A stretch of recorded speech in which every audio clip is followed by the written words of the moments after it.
Ah, knew I forgot something. One sec.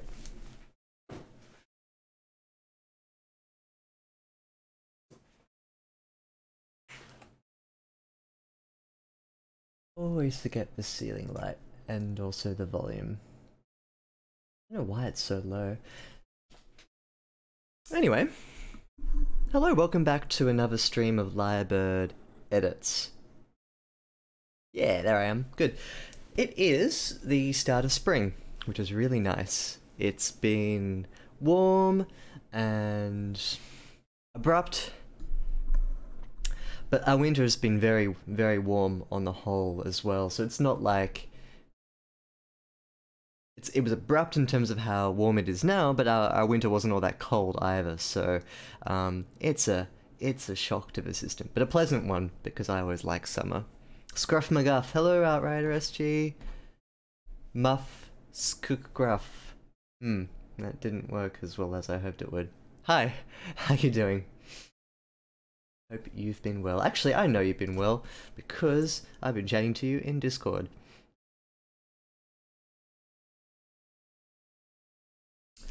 Yes. But even if I wasn't chatting to you prior to this in Discord, I'd still ask you the same question. It's like a ritual. I was wondering what that panel was doing there. What is this? Calendar, keep tasks. Okay, cool. Well, no sense in fluffing around. Why don't we cut to the chase and dive right in? Yes, you've got your hurricane on the way actually. Yeah, and I don't want to joke about it because it's gonna get pretty serious. So I hope you'll be okay. But yeah, if at any point you want to just swap your winter for my summer, I will gladly refuse because I like my summer and I don't like cold weather. So you can keep your winter and your hurricanes. You're in fall now, aren't you? So summer's officially over. That's right. Yeah. So I hope it's been a good summer for you. So tonight we're going to be dealing with a story called Dreams Old and Nascent, which I found on... Well, actually, I found the author on Destructive Readers, which is a really good subreddit for writers who like to, I guess, be really nitpicky in terms of the kind of feedback that they want. It's not only nitpicky, it's also thorough. If you've ever seen a Destructive Readers subreddit thread, it works in a really nice system.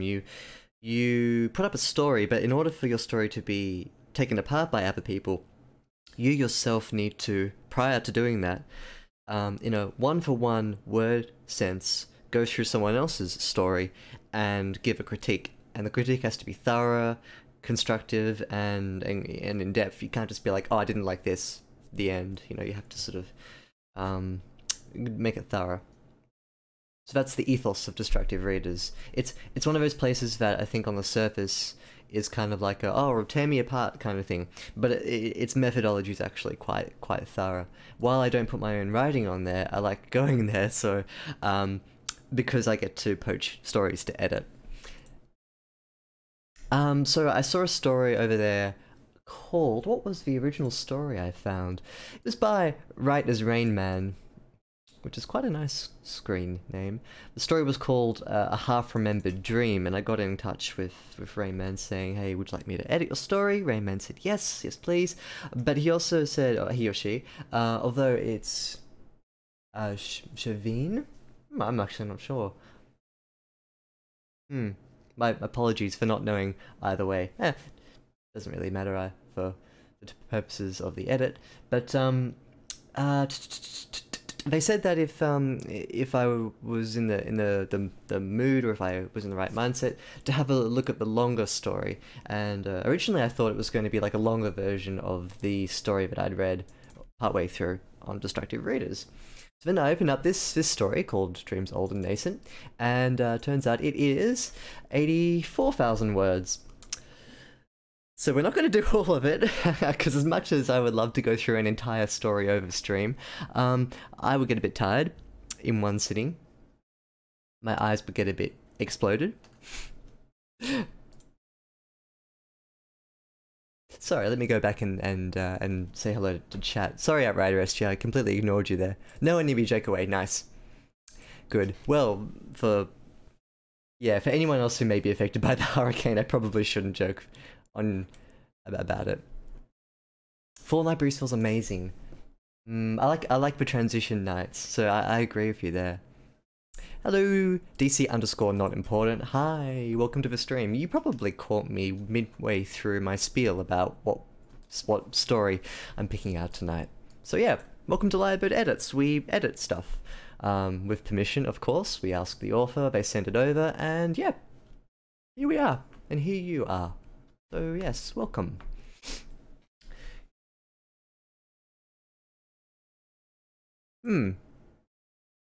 Yeah, definitely.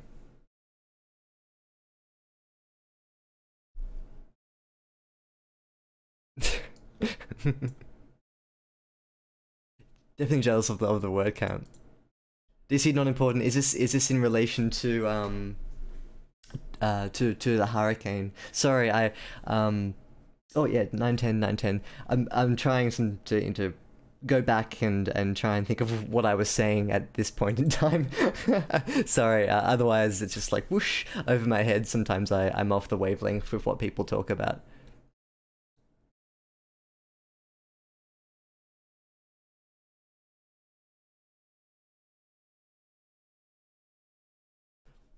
I'm showing my age here. I'm completely off the wavelength with what you're talking about. I'm so sorry. Um, wow.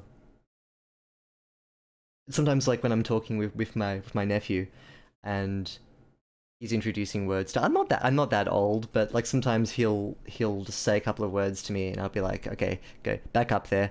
What do you mean? I haven't got Urban Dictionary in front of me, and my nephew goes, okay.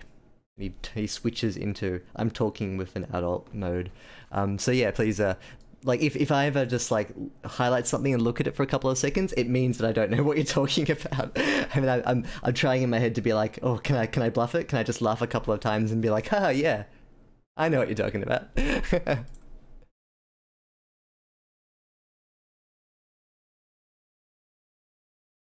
you go.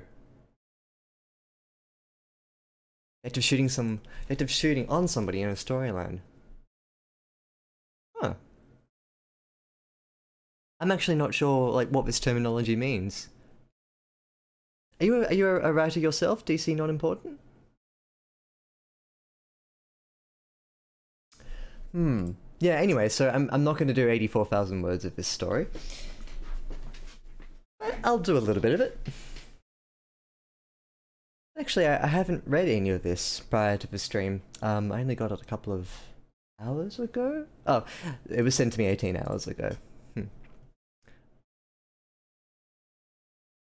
Not a writer, and then I am a programmer. I'm a shit ass writer. No one is shit ass. It's probably just a matter of practice and how long you've been doing it for, and there's lots of factors I think that go into whether or not someone's a good writer. For me, it's just about perseverance, really. Like, I'm your president. Right. Well, you may be able to scrub up a good green text, for instance. I quite like green texts. I'm not an image board person myself, but I do appreciate a green text. I think there's something about the style of it that I like in terms of its succinctness and getting an idea across really, really quickly, but in such a way that makes it quite, I don't know, there's like some intangible quality about it. Be me on a stream. Exactly, yeah, right. Like in such a short, condensed form you get like a hit. And because it's codified in such a way that people know what you're talking about, it's like, I'm there. Even though it's not very like poetic or verbose. Yeah.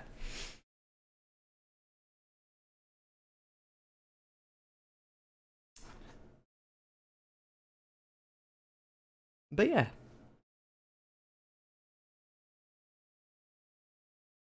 Well, why don't we start the edit? Um JPG.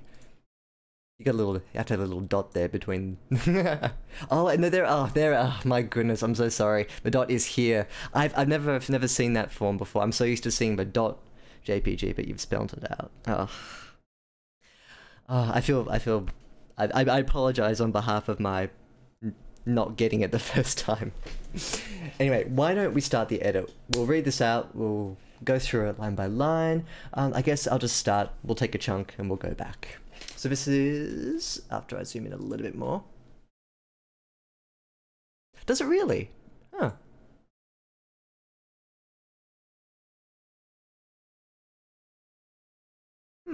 Interesting.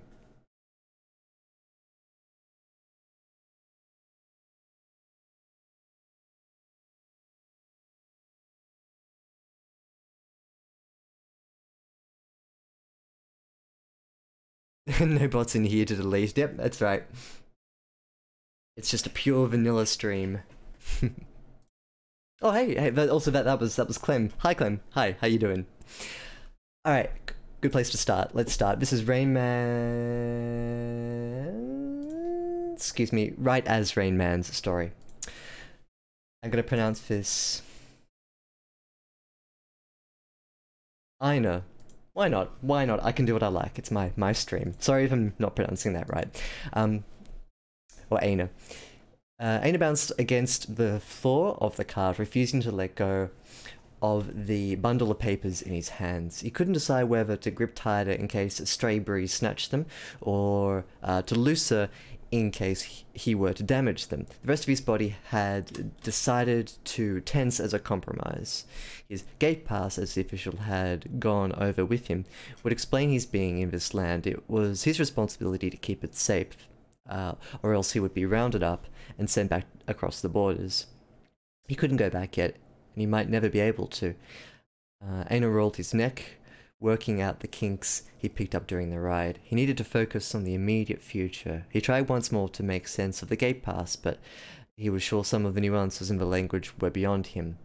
He thankfully learned to read the Cham script from passing merchants, or he would have no choice but to blindly accept what he was told at the checkpoint. He tried to avoid thinking how most of the people in the cart with him wouldn't have the same luxury, and instead repeated what he could read under his breath. You have been admitted to the Cham territories as a scholar and are exclusively limited to pursuits defined as having scholastic merit, except in rare circumstances. None of the officials had spoken on this last part, and Aina made a mental note to find out what those circumstances were. In the meantime, this meant Aina was not allowed to be paid more than room and board for any work he did. And what little privileges he did have would be tied to how well he fared in his studies. He'd been told this was to remove distractions and help build even the most troubled minds into productive academics. Troubled minds like himself, apparently. He had been marked as coming from a high-risk area, hence word out of floors, and so cannot have access to any non-scholastic privileges. Aina had known people from outside of the territories weren't thought of too highly around here, but he hadn't expected it see it represented so officially. Okay, so a couple of things we'll fix up. His father would scoff at the mention of Hansword. Blasphemous pricks, he liked to call them. Aina was from a more rural settlement north of Hanswood, too small to be listed as an option when he was filling out the papers. He had been advised not to list a place of origin the territories wouldn't know to avoid even more restrictions. Being a mongrel from the outer floors was hard enough. Still, it was hard losing the small reminder of home. He scanned further down the paper, brushing his finger against a raised seal in the shape of a crescent moon. They wouldn't have let him keep the seal without a verified location to deport him back to. They needed somewhere to send him, and he made too much trouble. If he made too much trouble. If he'd been undeserving of that seal in the first place, he wouldn't have needed to leave home. If he'd been undeserving of that seal in the first place, he would have needed to leave home. So that means that if he'd been deserving of the seal, he would need to leave home. Okay, so Yeah, good. Sometimes the that's not even a double negative. I tripped over there myself. Let's cut there and we'll go back to the start and take this as a first chunk that we're going to be working on. It's about 500 words. So this is, in terms of novel proportions, it's kind of like the first page and 3/4. Yeah, it's about 250 to 300 words, and it's kind of, it is what it is as you see it here. Should I make you a green text? Just for you to suffer in anguish. No, thank you. I, I dare I don't want to incite the full wrath of the 4chan shit stain. One of the sort of things that is popular on stream chat here is a good Shrek meme. More than welcome to try with one of those. Too late, I'm already making one. Oh well.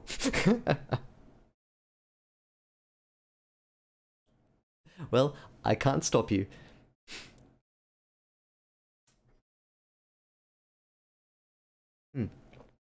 Good. It's good to know that my confusion is shared. Let me have a little think about what to say about this first little opener.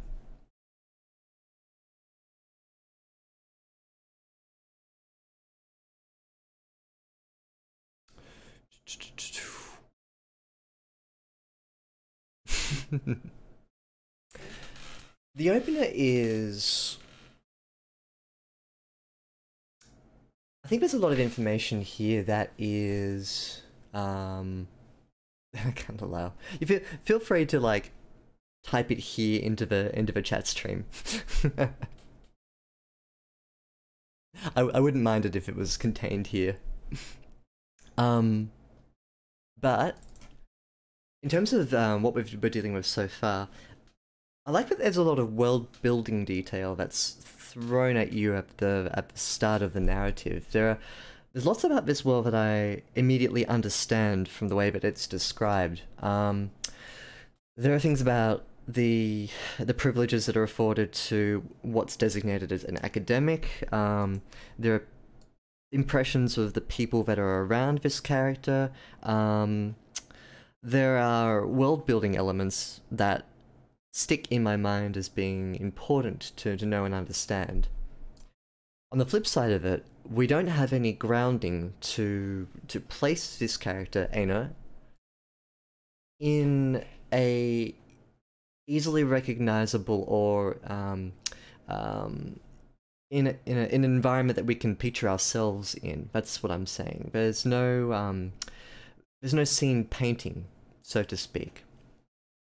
In my head, these first 500 words have a very sort of slippery feeling to them. I get that there's a main character whose name is Aina, he's a man, he's got papers, he's in a cart, but that could be in like, is this a medieval cart setting, or is he in the modern world being taken in a wooden cart? There are lots of questions that I have about this setting, and no immediate answers either. So while I think the world building is really interesting and woven in quite well, the fact that we haven't got a grounded scene is... it means that the reader is left a bit in the lurch. They don't really know what's going on or what this whole scene really looks like. I've spoken a lot in previous streams about how this works in terms of spinning the narrative. So if you have like a base level where things like character interactions are described, where you have body language, where you have motion from like a character walking across a room, and then into that you spin the narrative. So you have all these sort of thought projections from a character, or you have world building information woven in. That happens here, where you have the baseline is a character is in a cart going towards a city, and then the whole narrative is spun around him with his letter, remembering what his father was saying about the blasphemous pricks. But at the very start of a narrative, we need to establish where we are, I think. It's very difficult to spin the story so early on. Instead, what we need to happen, or what we need to have happen, is just a bit of a block description. Where we are. Is it like even some kind of basic weather, for instance? I don't like to suggest it was a dark and stormy night kind of thing, but I want to feel like I'm with Aina, I want to feel like I'm there in the cart with him and I understand what he's going through. I want to know if the ground is bumpy. I want to know the look of desperation on the people's faces that surround him. I don't really have a sense of what the emotional stake is, so I'll write that down as a comment. I think for this opening section, what we really need to establish is the ground. Excuse me for ignoring chat. I'll go back and have a read in a minute. But what we need to establish is the ground, the emotional stake and picture.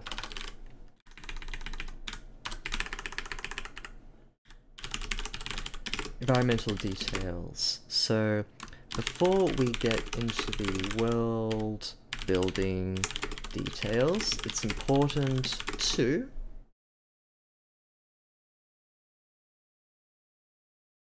before we get into the world building details, it's important to establish where we are, who we are with, where these people are going, what time we're in, modern, older, and whether or not sorry, Clem, I'll get back to you soon. And whether or not these people are afraid or excited, etc., etc. That kind of thing. Because that emotional stake is then important for later on when we start to spin the narrative and all of this really interesting backstory, world-building detail comes in. But right now, I think it's missing that. But I'll go through again line by line and pick it apart. But that's kind of like my first impression, so to speak. Lest the wind rip them from his fingers. Finishes the first line with a tiny bit of scene building. It's windy, and it gets in here for a second sentence. I think that's a good suggestion in terms of so clutching desperately the papers in his hands. Lest the wind rip them from his fingers. This is a really good piece of advice from Outrider SG. You've been on fire recently, man. Well done. Like my compliments to the Outrider. Excuse me, dribbling tea from my mouth. Welcome to Lyrebird Dribbles. Hey Makers Gaming, welcome to Lyrebird Dribbles. I drink tea and occasionally I spill it on myself. Good to have you back.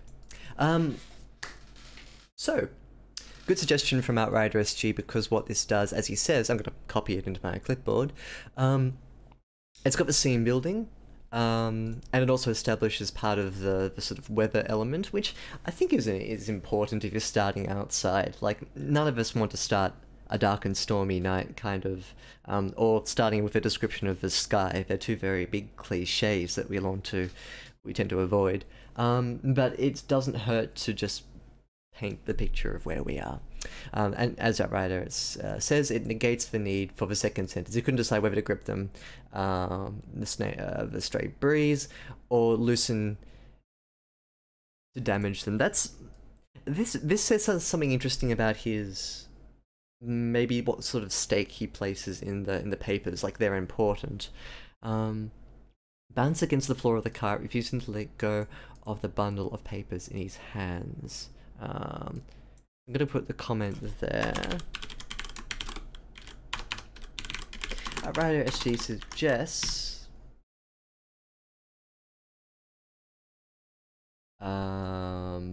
probably that.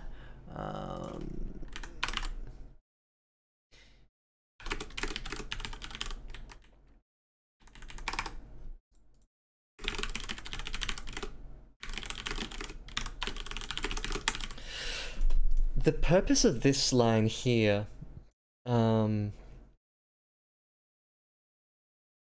damage them. The key here is the stake he places on the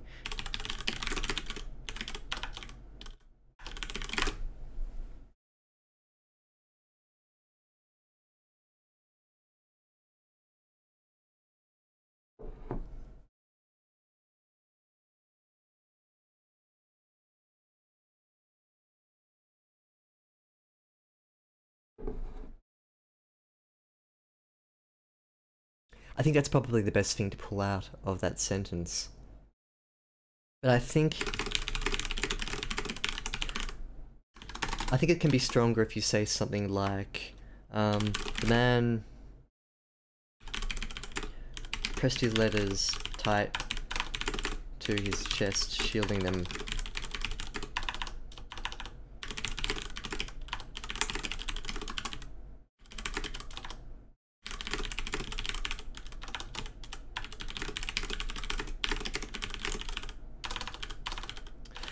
These were his lifeline, his ticket to a better future, etc., etc. There's nothing wrong with declaring the importance of an object from the narrator's point of view. You do that two ways. You show that there's something important but he needs to do to protect himself, and obviously the papers are important then, and then you just get the narrator to declare it straight out. The rest of his body had decided too tense as a compromise. So this funnels in with this sentence here. It's not strictly necessary now, and I think we can get rid of it. The other thing, bounced against may not be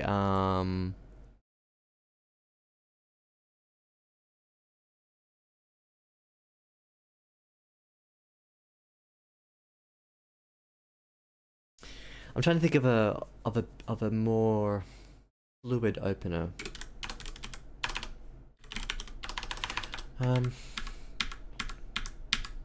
There. What I actually want to do is get rid of that. I think I... Oops, sorry, I cut it. There we go. Nice. Delete. As an opener, sorry, let me put that comment back there. Against the floor of the cart. I think, as an opener,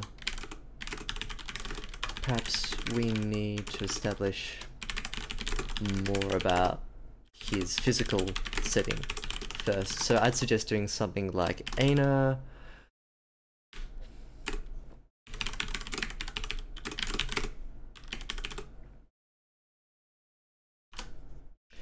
jostled about the cart as the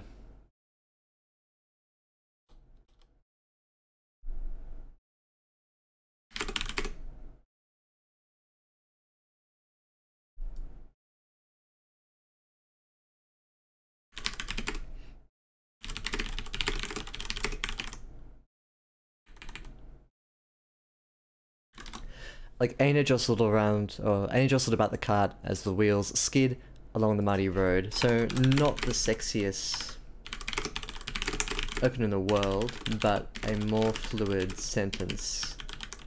In this case, I'd actually suggest thinking of a more eye-catching opener. Any suggestions for how we could open the story? Oris being hunted downtown and sent backpacking across the borders. The flavor suggestion makes it seem more dystopian. Yeah, good. That's a nice one too. What that does as well is it establishes a lot of the... It establishes the stake in a really succinct way, whereas this tends to roll into itself in terms of the kinds of descriptions that we're getting. Again, for RightAsRainMan, this is a really nice little snippet that you can just drop in and declare to the reader what's at stake here. I'm going to copy that too. We should have Outrider SG edits. I think you'd be a good editor.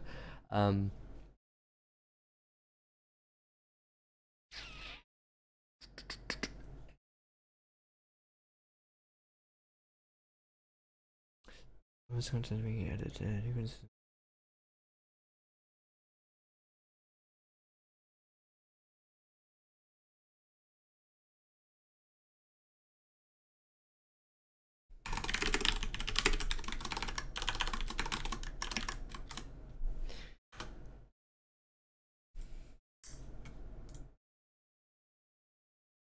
His gate pass, as the official had gone over with him, would explain his being in this land. It was his responsibility to keep it safe, or he would be rounded up and sent back across the borders. So,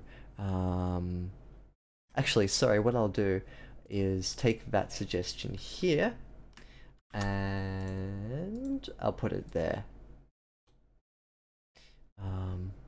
Or else he would be rounded back and sent to the borders. I think that's where Sean was probably...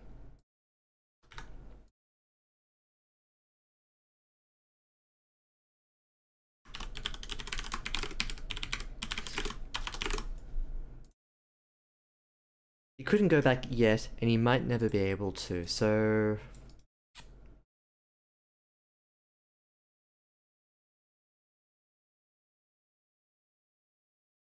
I think this early on, it's okay to drop that in and not follow it up.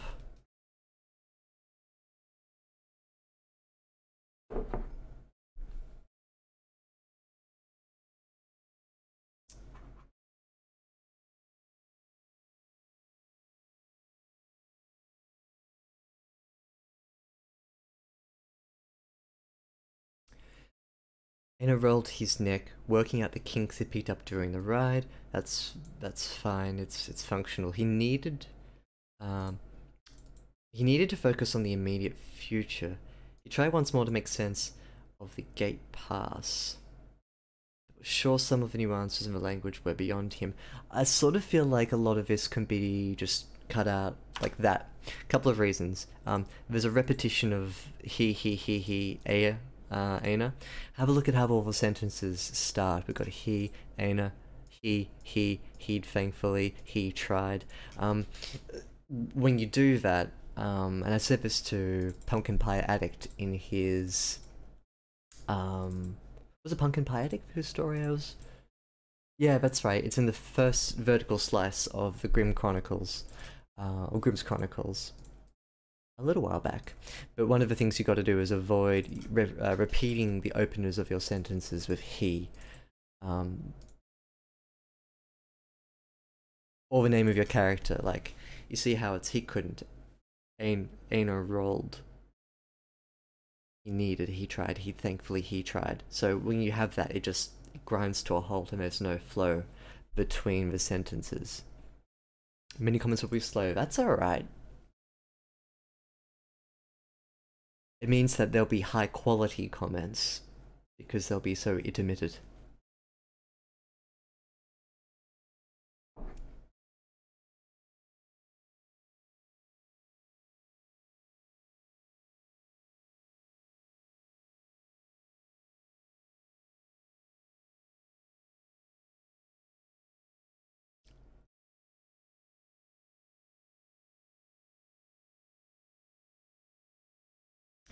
Part of the reason why I suggest getting rid of this sentence here, two sentences here, is because we have kind of like a, how to say, it's got something sandwiched between it. His gate pass, as the official gone over with him, would explain his being of his land. It's just a responsibility to keep it safe, or he's going to go back home.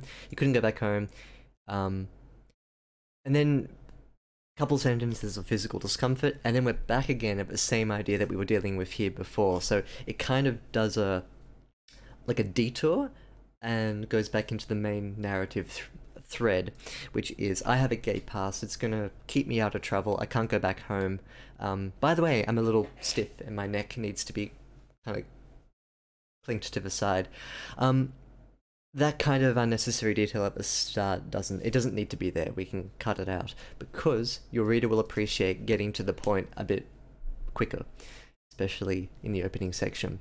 He tried once more to make sense of the gate pass, but was sure some of the nuances in the language were beyond him. He thankfully learned to read the Cham script from passing merchants, or he would have had no choice but to blindly accept what he was told at the checkpoint. We tried to avoid thinking how most of the people in this card with him wouldn't have the same luxury, and instead repeated what he could read under his breath. So, a lot of this here can actually be reworked. So from this onwards, from the purple highlight onwards, you can actually rephrase all of this info into a more showy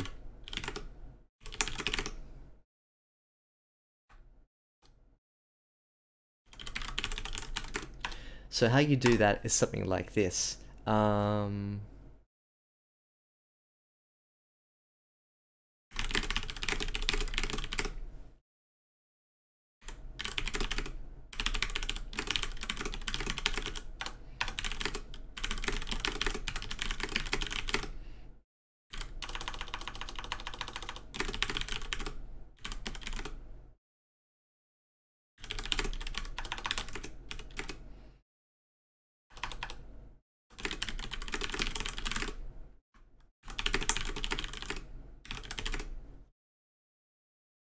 No, not a shame. Shame to silence.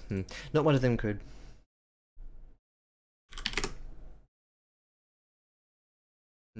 Could rephrase it as rhetorical. Could any of these men even...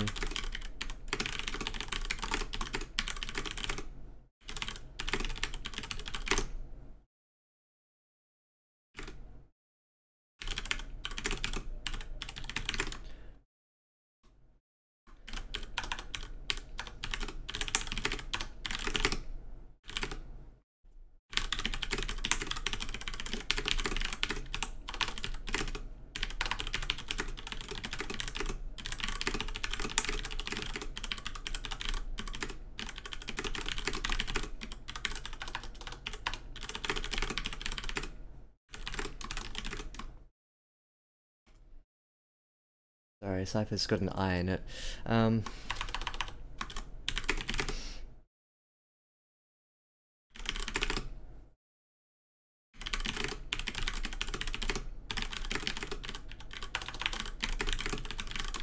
So here, I've essentially said the same thing in as many words. All around him sat the dregs of society, these men with their eyes lost to nowhere, or their heads hung low, ashamed to silence. Could any of these men even read their papers, or were their silent lifelines? Or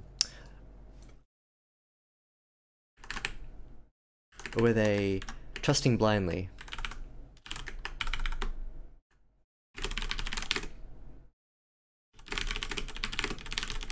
There you go. A thinks back to the merchant he crossed at the last town, a gangly old man who showed pity on him and deciphered parts of a transcript that eluded him. Couple of confusions here.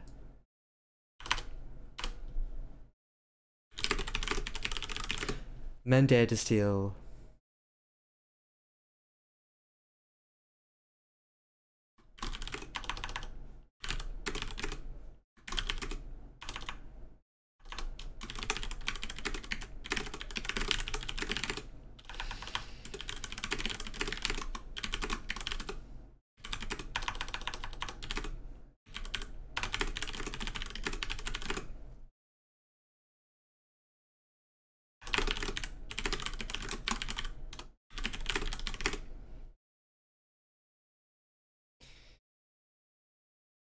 This here in, I'd say, 7 lines functions the same as these 5, basically. Couple of things though are different. One, we removed the pronouns from the start of all the sentences. So, for instance, all around him, could any of these, or were they... Aya thinks, kindness goes a long way, especially now, the man. So I only, in this section here, start with pronouns twice.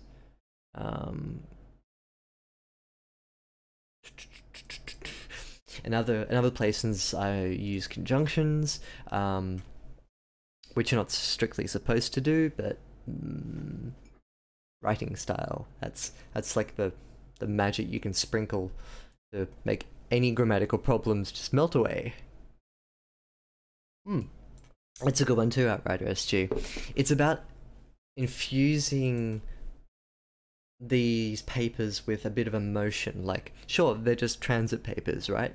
What I was going for was a sense that, see here, what I've done is inject emotion into an otherwise boring object.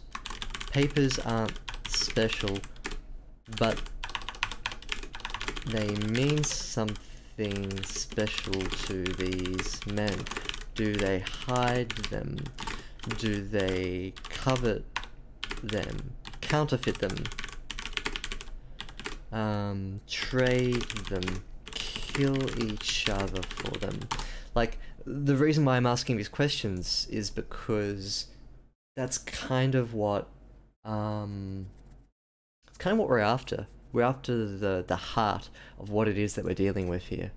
So it's not so much that this opening paragraph is functionally incorrect, but what it's missing, in addition to the fact that I don't really know where anything is, it's also that there's no emotional connection to any of the objects within the opener. It's just, I'm here, I'm going to a city, maybe, I've got papers, they're important.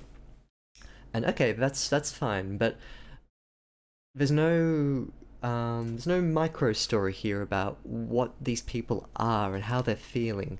And that's why I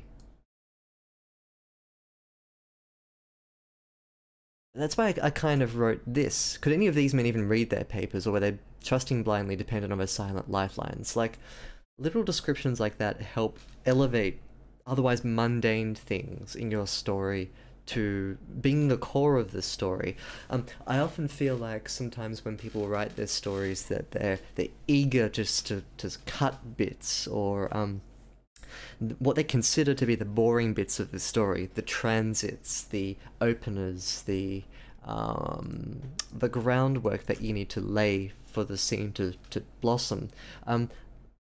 That is the story, as much as the exciting parts, the assassinations, the poisonings, the intrigue, the twists. They're the nice flourishes to the story, but unless you have a solid foundation that's interesting to read, your story is only as strong as its weakest element. So the boring stuff, I'm not saying this is boring, but I think a lot of writers have it in their head that they need to just quick pace over the boring stuff rather than injecting heart into it. This is the heart, so to speak. It's not a so this isn't what I want to see. Note that this isn't exactly what I want to see, but rather, get rid of that small I, thank you very much. Rather a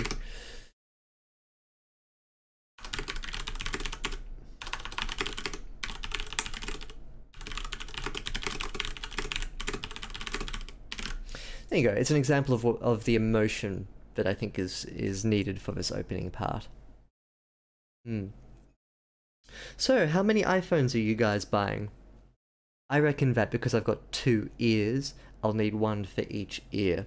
I think I'm going to get an iPhone XR for my right ear, and then an iPhone XS Max for my left ear.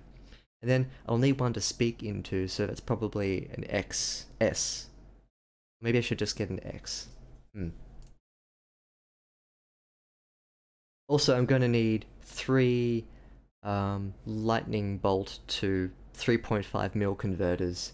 1 for each phone. Yeah. This is going to get expensive. But it comes in 6 colors. iPhones are jokes. Yeah, I'm with Clem on this one.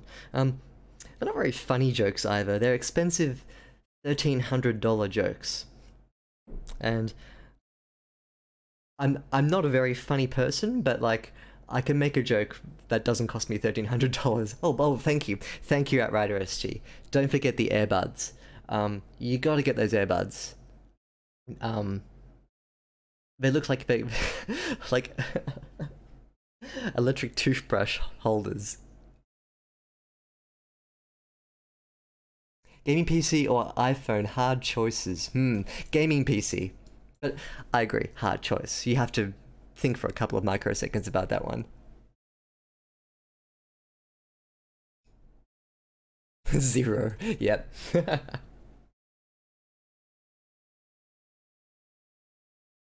I think what upsets me most about iPhones is that the technology in them, um, barring their cameras, which are very good, um, it's just it's not very impressive. And for half the price, you can get a phone that's good and get two of them for the price of an iPhone. I don't know. I just it leaves a bad taste in my mouth. That sort of thing.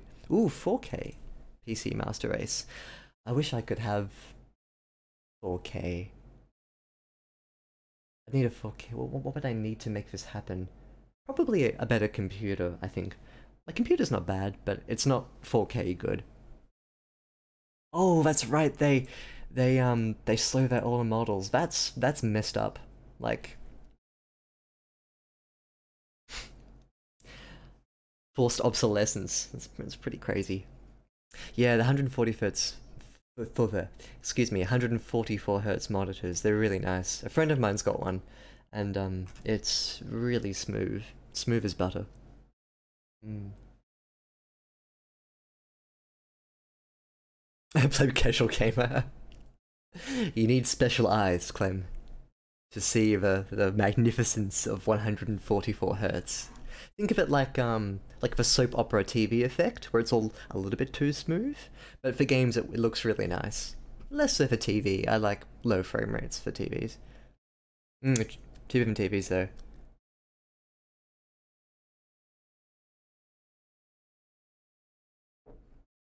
I'm blind. 256 hertz.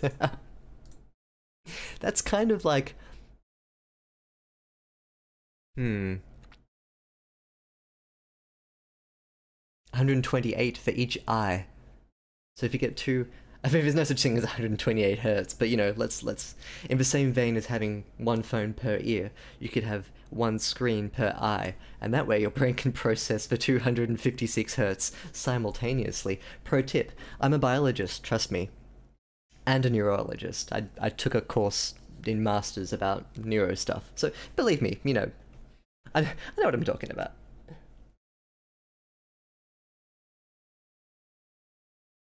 Hmm. I think you're right, actually.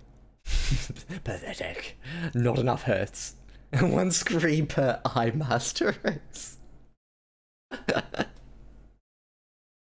Quiet, you Miko's gaming. I'm the doctor around here, and you can't question me. I'll be a doctor soon. Doctor pending. I need to finish the PhD. Anyway, let's go back in.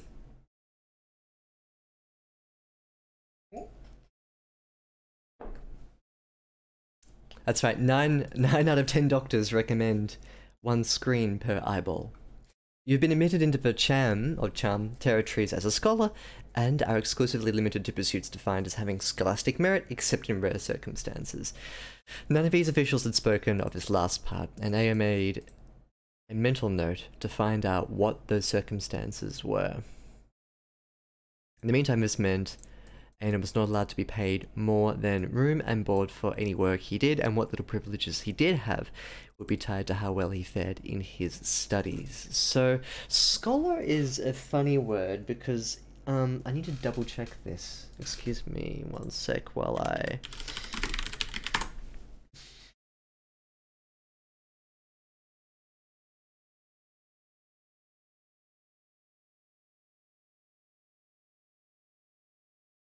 It can be used to refer to students as well. Okay, cool. So, he's probably a student then. Or a scholastic student. Thomas was to remove distractions and help build even the most troubled minds and improve productive academics. Troubled minds like himself, apparently.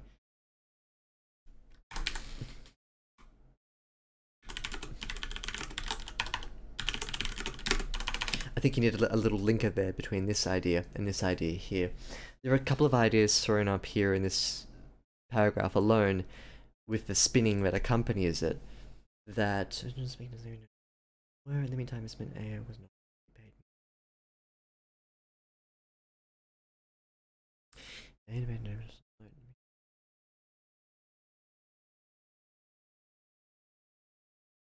So these types of statements feel a bit declarative. By that, I mean that the narrator isn't weaving them into the story structure, but rather outright telling. Structure! Nailed it! Isn't weaving them into the story structure, but rather outright telling the reader. This works in specific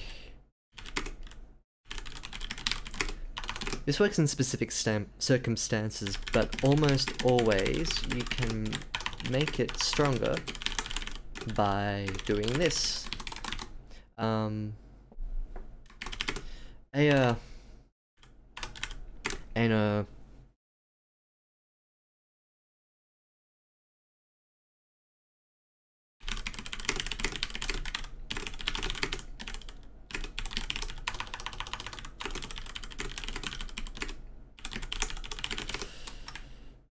And closed his eyes, imagining the tiny room he'd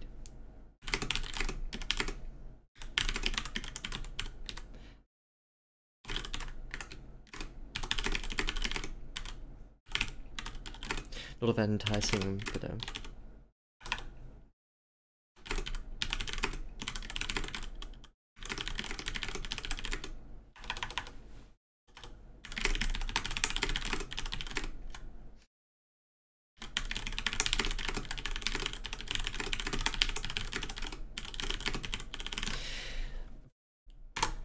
doing it this way, Aina pressed his head back into the rail and closed his eyes, imagining the tiny room he'd been given at the academy.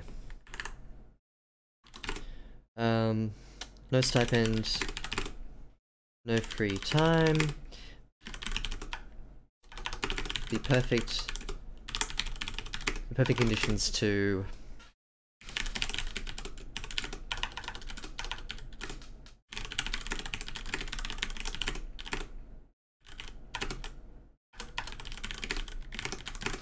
So I kind of say the same thing as what's gone on here, written slightly differently.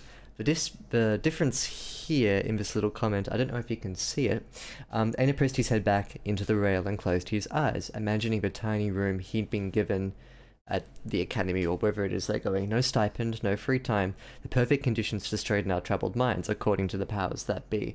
Not all that enticing, but an entirely league better than what was happening back home.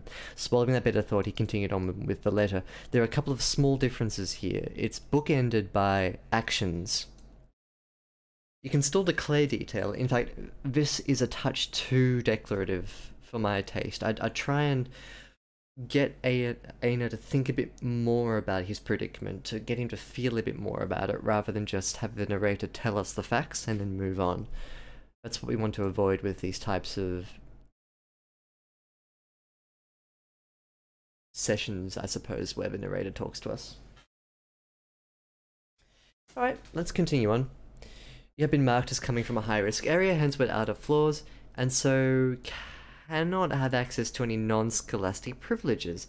I had known people from outside the territories who weren't thought of too highly around here. We don't really know where here is, though, but he hadn't expected to see it represented so officially. Salva would scoff at the mention of Henswood. Blasphemous pricks, he likes to call them, same paragraph. And it was more of a rural Aina was from a more rural settlement. Bleh, excuse me. Was from a more rural. I'm tripping up over this when I say it out loud, but it's in my head too. Aina was from a more rural settlement. Get rid of more. Because I don't know what it's referring against. Are we still in a rural setting? I don't know. Too small to be listed as an option when he was filling out the papers. He had been advised not to list a place of origin of territories. Wouldn't know to avoid even more restrictions. You gotta put that at the start of a sentence. To avoid even more restrictions, he'd been advised not to list a place of origin of territories. Wouldn't know. Unfamiliar to the territories. Well, unfamiliar to the Territorians. It's missing a human in this sentence. Being a mongrel from the outer floors was hard enough. Still, it was hard losing the small reminder of home, which is this. He scanned further down the paper, brushing his finger against a raised seal in the shape of a crescent moon. They wouldn't have let him keep the seal without a verified location to deport him back to. They needed somewhere to send him if he made too much trouble. If he'd been undeserving of that seal in the first place, he wouldn't have needed to leave home. If he'd been undeserving of that seal in the first place, so if he hadn't deserved it,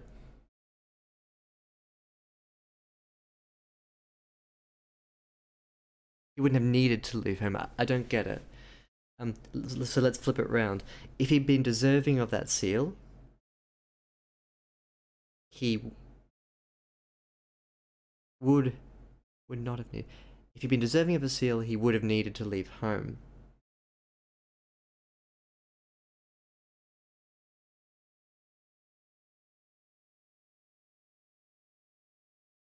So, in other words, the seal means that he should be where he's going, so to speak. Instead of his father would scoff me like, Aina could hear his father's derisive snort even now. Henceforth, what a shit show. Yes, that's really good.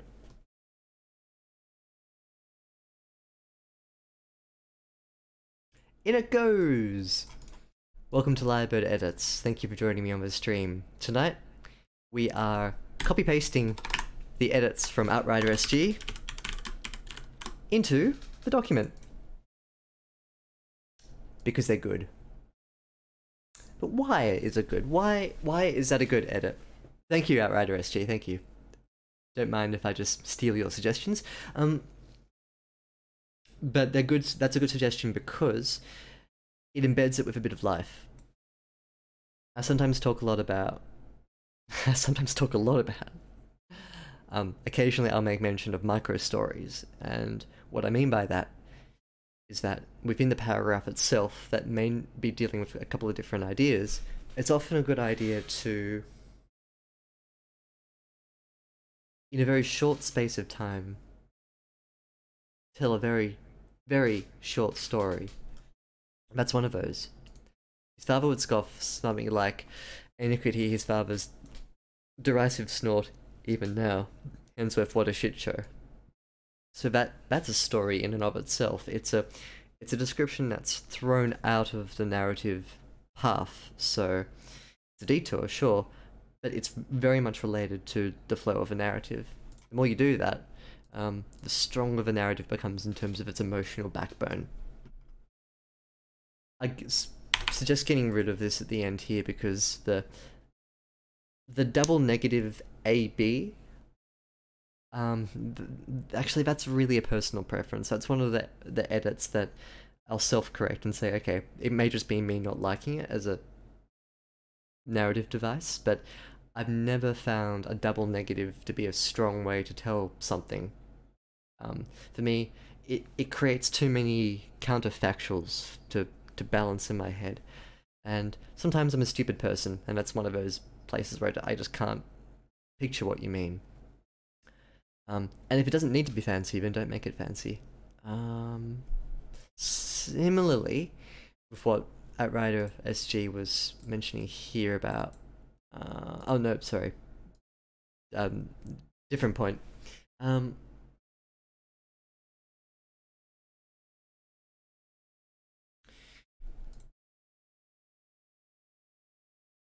it's probably easier.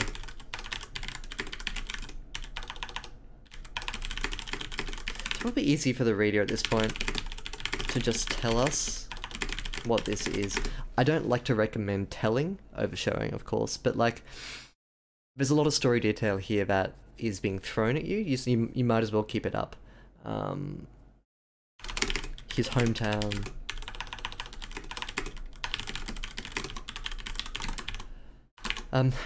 Otherwise, it's just this thing that, like, is it like a Star of David kind of deal? Like, is he being singled out for punishment, or is it like a coat of arms from a family? I don't know. So tell me, or weave it into the narrative some other way. So my first impression of these 500 words is we've got a character who's going somewhere to be an academic. He's from the slums. People don't like his kind, and he's got papers. Sure. Now, that is kind of all very... it's told in a very narrator-heavy fashion. What I'd like to see more of is us being alongside Aina as he moves along the road, transit, wherever he is, in his cart, towards his destination. Make Aina look out over all the heads of the men and see in the distance his target, like where he's going. So I'll actually add that to this. E.g., what we're lacking is we're lacking a description of a target / destination. So why not have Aina look out over the side of the cart / over the heads of the men and describe what he sees. Just one sentence, for example, is enough for us to understand more of the baseline of this story. The baseline of a story so far is a sense of who this character is in terms of his geopolitical identity. But I know almost nothing about him as a human being, where he is, what he's feeling, who the people are around him. Are they scared? Are they frightened? Are they hungry? Are they thirsty? Are they men, women, children? Are they in a caravan? Is it a single cart? What time period are we in? These are the kind of questions that need to be implicitly understood from the opening paragraph, let alone the opening page and a half. If you imagine that you're at a bookstore and you pick up a book, you're going to read the blurb, you're going to read the first page, maybe even the first paragraph, and if that kind of information is a bit difficult to discern, your reader's probably just going to put the book back. Not to say that the story is bad quality or the writing is bad quality. Some of these lines are totally fine, with a bit of touching up, reconfiguring. But what it is difficult to get into the sort of frame, so to speak. Oh, I'm sorry, Makers Gaming. I completely ignored you there. I'm not forgiving you my writing all the green. No, green is good. Green is good. Green means that sentences can be reconfigured and massaged into place. Even the comments are good. The comments mean that there are areas to polish and areas to work with. No piece of writing is ever going to be green free. Or comment free. Sorry, I've been doing a lot of air quotes tonight. Sorry if that's been bugging you. I'll do less. I'll do mental air quotes. The job of an editor, I think, I'm a very granular editor. I do a lot of very specific line edits, but it's not my job just to go, oh, this sucks, I don't like it. Because, like, that's pointless. That's what a reader who doesn't like a story would do. It's my job as an editor to identify what the story is trying to achieve, and then evaluate where it's at in terms of how far along the road is the story in terms of executing its idea. And that's all we can hope for as writers. I don't make any judgments about the actual quality of the writing. For me, it's about unlocking that groundwork, or polishing off the rock between the gemstones, so to speak. Yeah.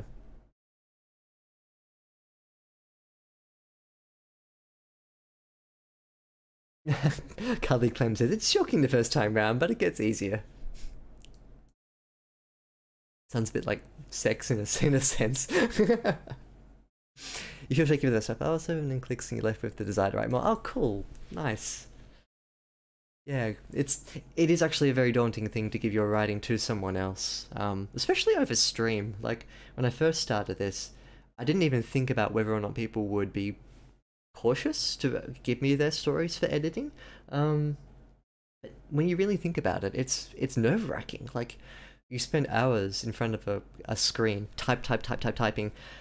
Last thing you want to do is for someone to just come on and go, blah, it sucks, stop writing. So, yeah, but I think that it's my mission to never do that to someone. It's always about encouraging them to go back and look at their work and think, okay, here are the weaknesses, here's what I've done well, let's kind of massage those two together and polish up the manuscript. That's me, that's an editor. So...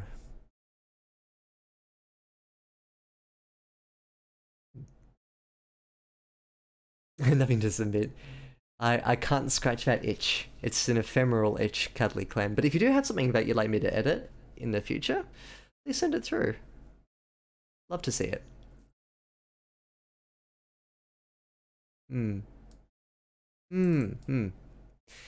That's a good suggestion from Outrider. You set the emotional stake really early on. Like, something traumatic. If he was nursing a wound or something, that'd be... like, instant empathy. Like, if you had a black eye or a dislocated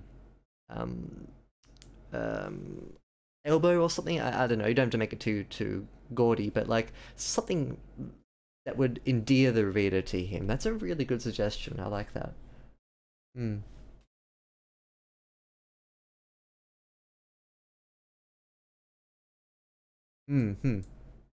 Yeah, good. It's about having someone who can patiently work with you and who doesn't get you off guard. Like, the last thing you want to do is to get your writer offside, I guess. I'm done with the green text. Oh dear.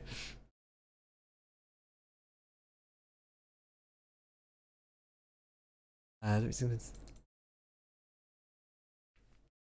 6 months.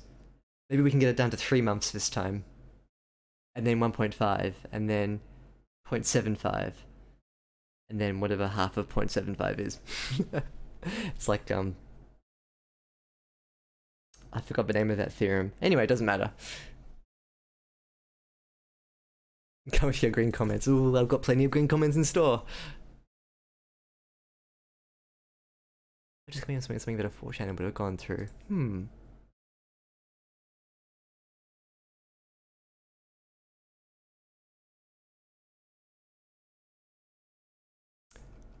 Yeah, it's certainly a different kind of critical culture, I guess, isn't it? Hey, you followed me exactly 1 year ago on the 3rd. Well, it is the 13th day. It was last Monday. Ah, nice. Happy 1 year of following Lyrebird edits, Cuddly Clem. Confetti! I've got a party popper here, but it's 10 PM and I don't want to pop it. Party poppers, yay! I'll pop one for you on Sunday, okay? Clem's party popper. Okay, back to the edit. Sorry for the distraction.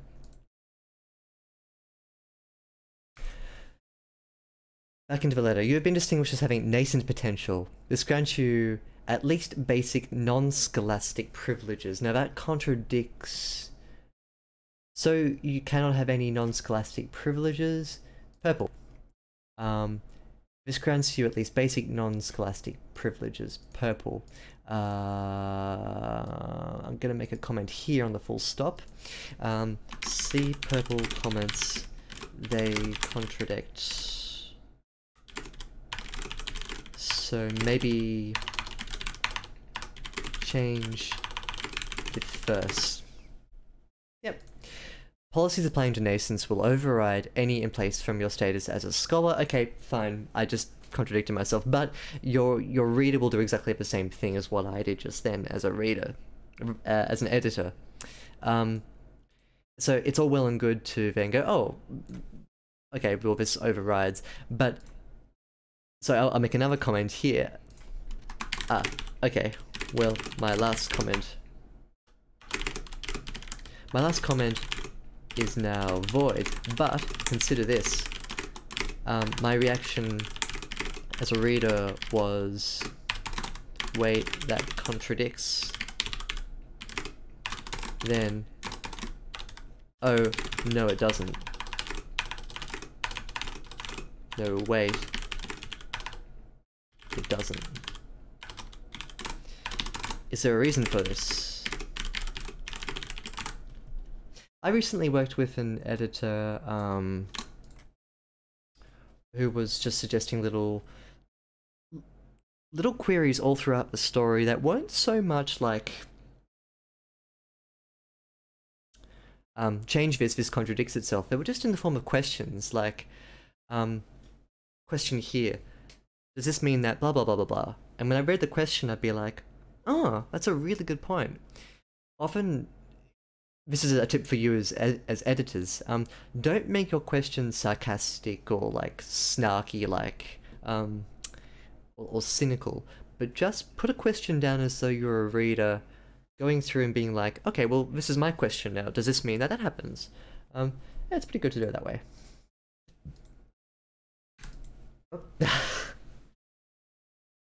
Oh, I'll come back. No. It's gone.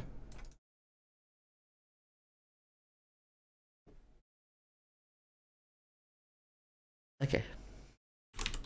My last comment is now void, but consider my reaction as a reader was this. Wait, this contradicts. Then, oh, wait, no, it doesn't.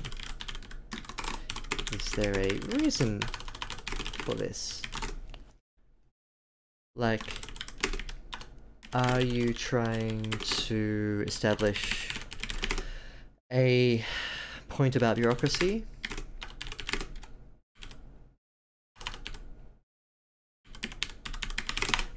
Help me out here, thank you. Bureaucracy. Is there any strength to doing it this way? Otherwise, just get rid of this and then put it here or change it around a little bit. I don't feel like it's necessary to have that stumbling block in place. That was a long way to say that. Policies applying to nascents will override any place. A had to struggle to keep nascent from sounding like a slur. Malva had always used it that way. Okay.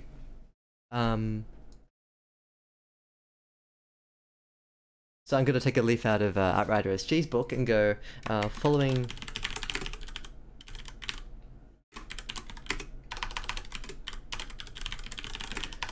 You could also write a little micro scene here. Mirko scene. No, not a Mirko scene. A micro scene.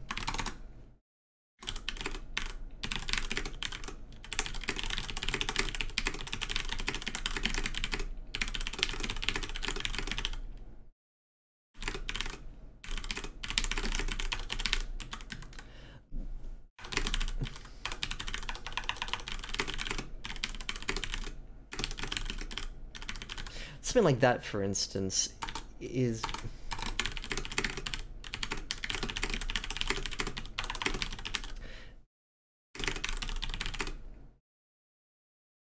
This is a nice, vivid way of showing the memory. She called it the Ken of Devils. I don't know what that word means.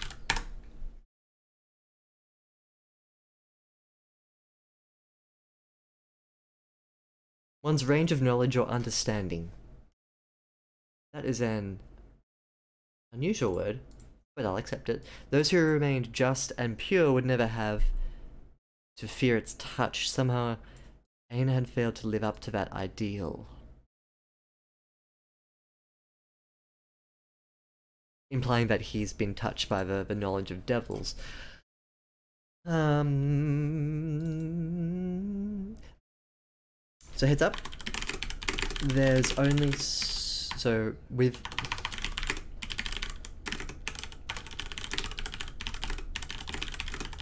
sorry, it's not even that point, it's this one here. Nascent potentials. This is the first time it's mentioned. This is the first time nascent is mentioned. Actually, I think it answers itself. It's like the knowledge of devils implying magic. I'm okay with leaving it like that for now. It's not the strongest image that we draw from it, but I think we can go through and then come back to it maybe if we need to make it a bit tighter later on. That's probably something that you can do in a subsequent edit. The cart hit a bump in the road and Ainham almost dropped the gate pass, his gate pass. Let's make it personal. He figured they would be arriving soon. He began to carefully fold up the paper along its creases. By the time he had finished, it had been compacted into the shape of a small star with 4 points. He wished it wasn't so small and easy to lose, tucking it into the drawstring pouch, holding his coin and other valuables. It suddenly dawned on him that most of the money he had saved would be worthless here. He only had a few foreign coins that might be recognized by the territories. He resisted the urge to curse his fate. True, it was cursed. But he had come to a place where the curse would be celebrated. And if there was anything he might learn how... to reverse his nascency, it was in the universities of the basins deep in the heart of the Cham territories. He had to be open-minded if he had any chance of going home. He had to truly learn, or his soul would be damned forever. Here is the motive. Cool. This is really nice because I like how this ended up. This paragraph here is actually really crucial.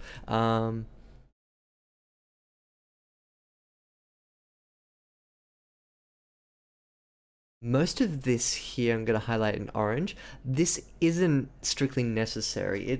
Sure, it pushes the story forward, but it's mostly fluff detail. The flow must spice.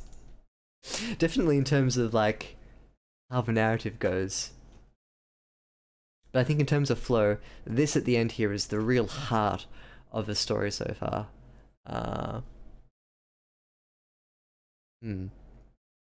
Yeah. Also, hi Banditwin, welcome back. Hope you've been well. It's good to see you again.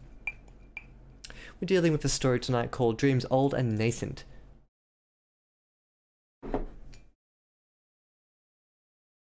By RightAsRainMan. Just another little thing to comment on here. Watch out for the repetition of pronouns at the start of the paragraphs. Start of the sentences.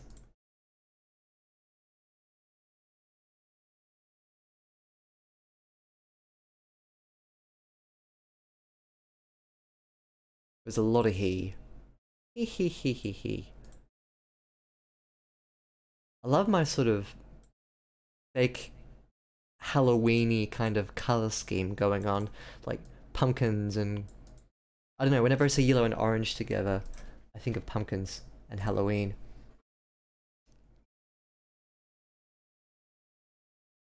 So the point of this orange section here is that it funnels down into it was cursed. His fate. This is a fantastic little neat summary of what the hell he's doing here. Yeah, it's one of those things, isn't it, that I think a lot of people have trouble with spinning their sentences so that you get rid of he's, he, she, they, the object. The way I like to think of it is that you're not so much changing your sentences so that you get rid of the pronouns, but rather you're trying to make yourself better at how the ideas flow together. And ideas don't flow together if it's he. Ideas flow much better if you write them like a bit like what I was doing up here. All around him savage objects of society. Could these men blah blah blah? Were they trusting? Main character thinks kindness was a rare thing these days. So that's like a river and how it flows together. And And I'm not tooting my own horn. What I'm saying is that the narrative elements are a bit more sort of, they roll into each other. That's actually on demonstration here as well. Read this out.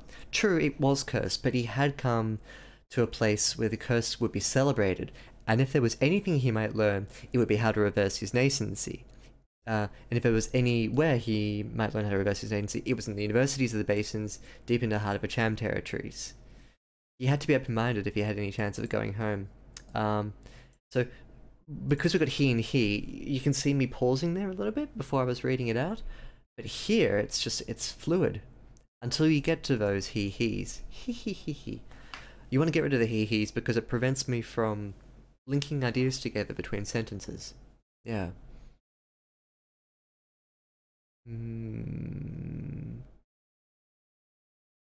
I agree, Outrider, yeah. I was actually gonna say that before you, but now it looks like I've read your comment and I'm stealing your idea again. I swear I was thinking that before you wrote it.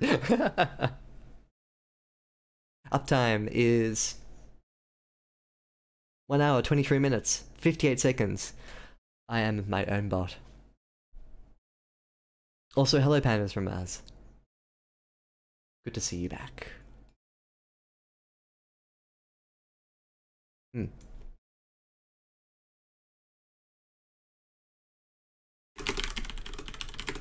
I really like how succinct and effective this is. What I'd recommend is that this guy here, I'd love to see this on page 1. Actually, if you can, this needs to be in the opener. Why? Your readers will be 1000% more likely to continue on with reading your story and enjoying it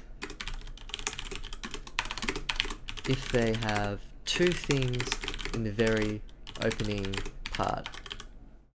1, motive. 2, an emotional link with the MC. And 3, actually, a sense of where we are and where we are going. All of the world building stuff so far is really good. I feel like your idea is fleshed out and engaging. That being said, it can be even stronger. Best way to accomplish that is to make your opening page into an emotional hook that keeps the reader reading. It doesn't need to be an action sequence. Doesn't need to be an action sequence or something flash. Just engaging.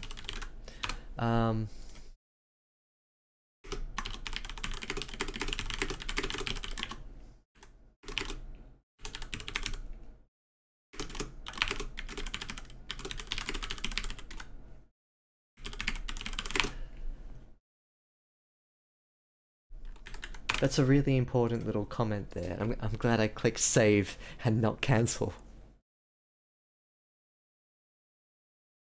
If that was incorporated in place of this thing here, like the opening section of this story is more like a linguistical discussion on the Cham script. Like it's not really. What I mean though is that my impression of the opener is that there's a guy in a cart, he's going somewhere, I don't really know why, but he can't go back home, and he's got passes with him. That's it. In this page here, I want to know where he is, where he's going, something emotional about him, how he's feeling, if he's injured, his papers, and how much the papers mean to him, just a couple of sentences, and then knock your reader out with this, which is really good. Sure, it tells you the detail. It doesn't weave it into the narrative. But the way that you've done it here, it kind of does. Cursed his fate. True, it was cursed, etc., etc., etc. Then we get the cursed fate narrative. So, in some sense, I like the link between your pumpkin colored stuff here and this, because you give an example of how he's cursed by something not very interesting, and then be like, yeah, actually he is cursed in a literal sense. Let me tell you how. Me as a reader, I'm like, oh yeah, I get it. That being said, this pumpkin colored stuff is kind of interchangeable. I don't really feel as a reader that I want it, and that's fine because it means that we can chop it out and reconfigure it a little bit so that the story would be a bit stronger, I think. For example, while I like the idea of it being a four-pointed small star, it doesn't really need to be a four-pointed star at this point in the story. Is it really important? I still don't know where they're going. I still don't know what the stuff around us looks like. I don't know. Like let's read through here and I'll make a comment on that. The cart finally rolled to a stop, and Aina got up, stretching. He moved faster than he intended, and the blood rushed to his head. The elevation was hard on him. He stepped into the cool shade of the morning.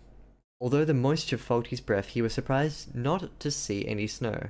At least, he didn't think he saw any snow. There had never been any in the outer floors. Instead, his boots were greeted by a slushy brown mud, and left puddles in their wake. A voice called out from the front of the cart. Okay, so comment here. Still don't know some of the details of the story that are, by this point, I wouldn't say crucial, but good for your reader to know.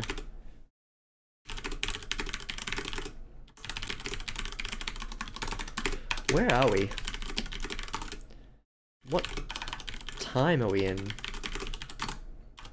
You can do that one really easily just by, in all of these lovely little stories that you've told us so far, just give us a sense of what era we're in. What era are we in? Where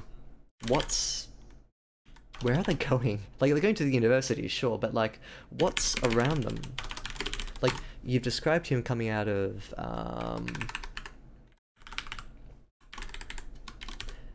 Aina gets out of the cart into a field, barren world,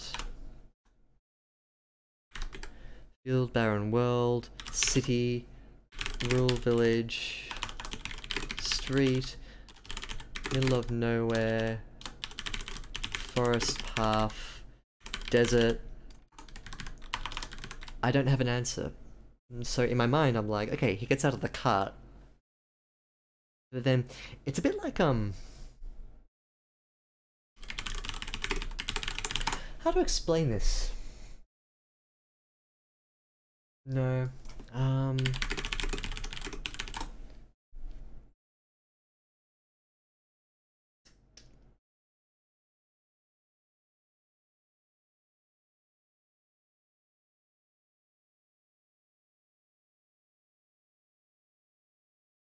This is what I imagine when scenes are incomplete. This is a game called Beyond Eyes. Bit of a funny title, but it's actually about this little blind girl. I think there's a cat involved somewhere as well.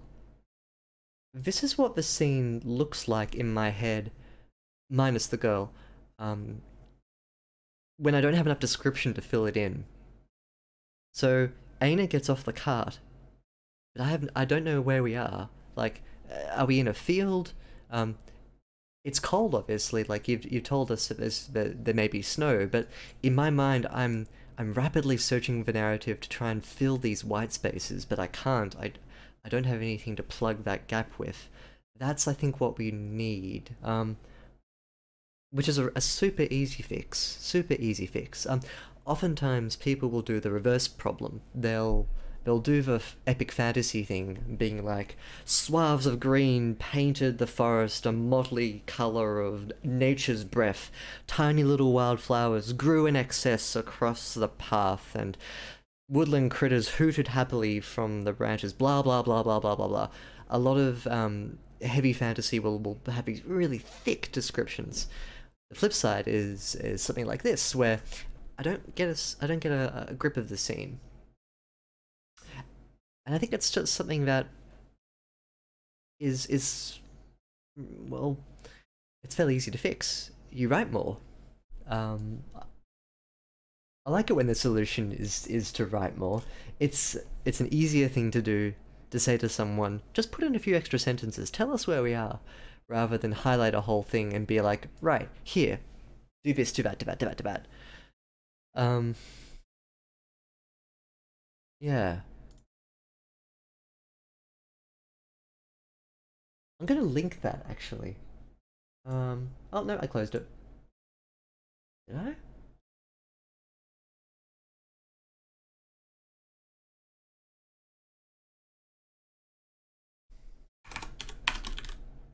Um,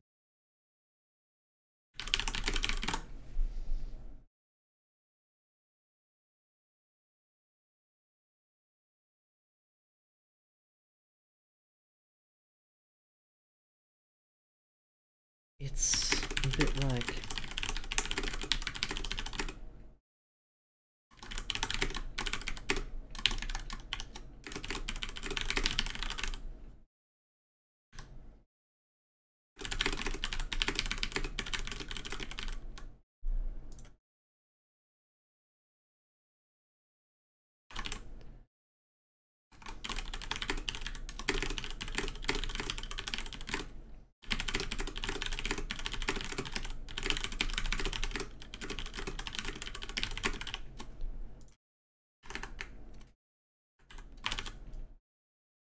Cool.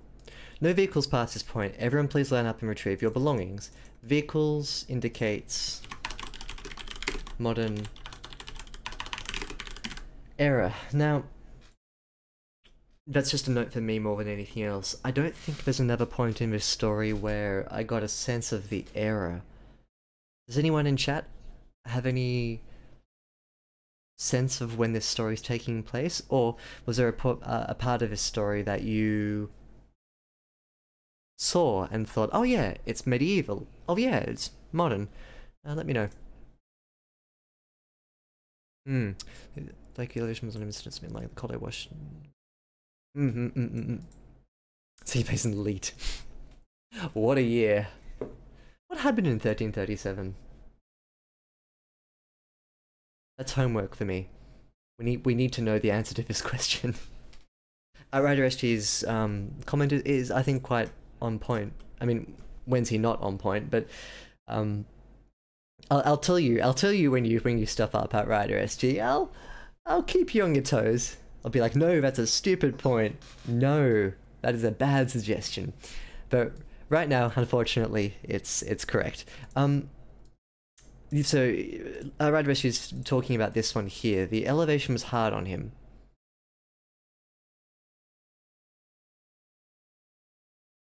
Can you flesh this out and make it less decorative? Example.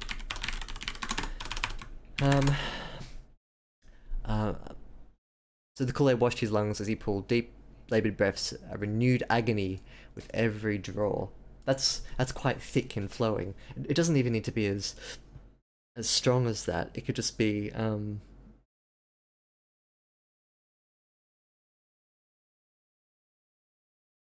Levash said the elevation was hard on him. I think this is in response to the Blood Rushdie said the elevation was hard on him. Move faster than he intended in the Blood Rush to his head, the elevation was hard on him. For me, this follows up the idea before it. But I will agree with Outrider's suggestion just to keep your finger on the pulse a bit.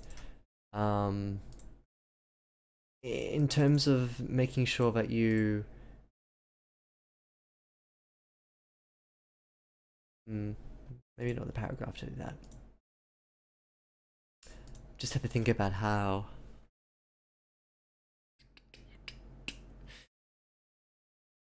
the character is interacting with the environment. That's what I was going for.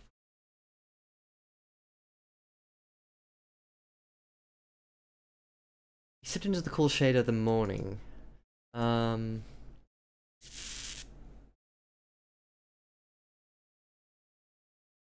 I don't like that because it implies trees.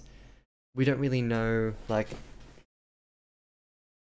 how do you step into the cool shade of morning? Like, in my head, that's a mixed idea because morning has light, but the cool shade of morning. Um, was the vehicle like, did it have an awning on it? Was it open topped? I'm not sure.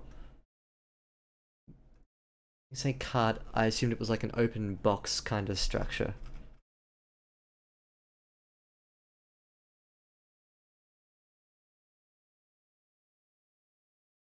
First mention of winter?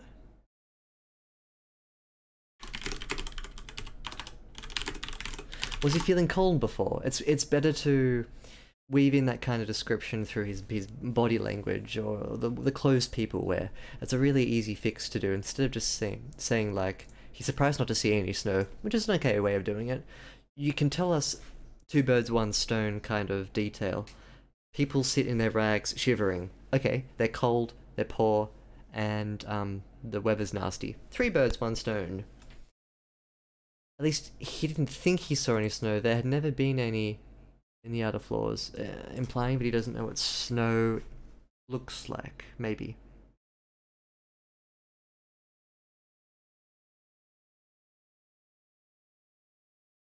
Aina stood in line and was eventually handed a cracked leather travel trunk with a domed top. It was unreasonably heavy despite being mostly empty. You can demonstrate this through body language. Aina struggled with the trunk, letting the corner of the beast hit the ground with a thud.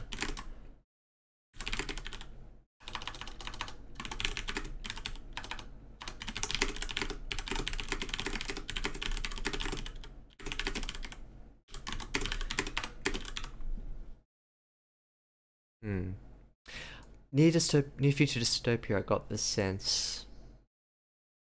I could see how you'd feel that because the like the stamp, the outer floors, the name of it. I just air quoted. I'm sorry. Um, for me, it's kind of like medieval village sort of vibe. Not in this place at this time.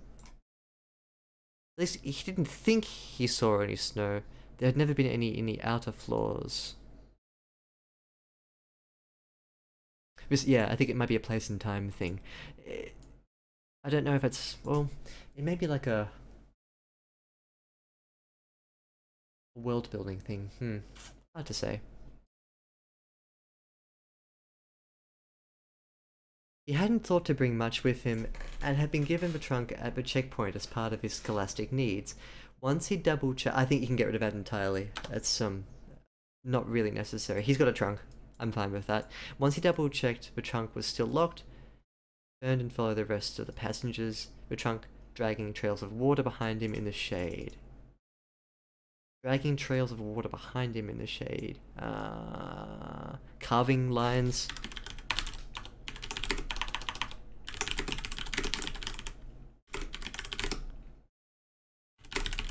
In his way. I think that's what you were going for.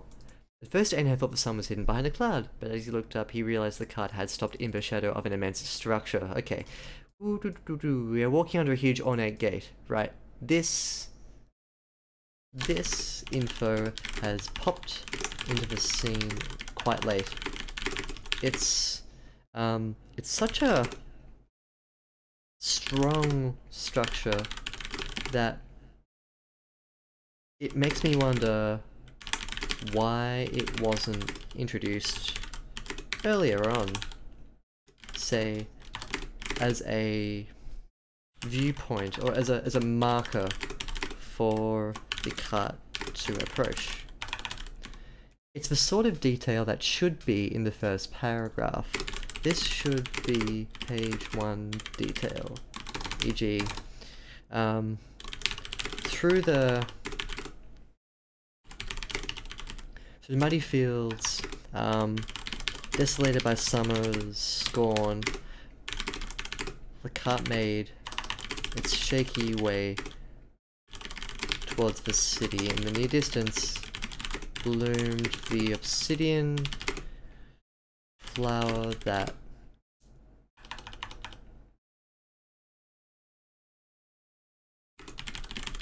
bloomed, a man-made obsidian flower, the gate, the marvel of this town, etc, etc, etc, etc. Like, whatever, that's all man-made, but like, what I mean here is that this detail, this helps ground the scene for the reader, but also gives us a mental image for us. It's not a mental image, sorry, it's like it's a quest marker.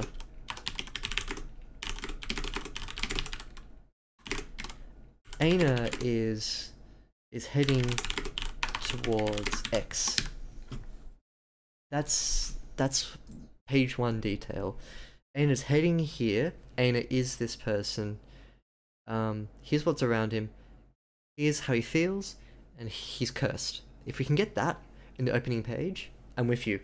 I will sit through another 10 pages worth of backstories and all this sort of background detail, but we need to have that chunk first, because if we don't have it, we don't have a reason as readers to care about Aina. He could be a quiet, tortured individual, he could be happy-go-lucky, he could be a really interesting character, but unless we know who he is and where he's going very early on, unless we have a reason to empathize with him, hint, the cursed thing is really good, then the story sags down in terms of the amount of background info that's thrust at us. That's not a bad thing if we care about the character. Make us care about the character, then you can tell us all about the wax seal, the outer floors, his mother, his father. His mother and father are good linkers between getting to know Aina as a character and getting to understand his situation. Really good links. But yeah, we are, for instance,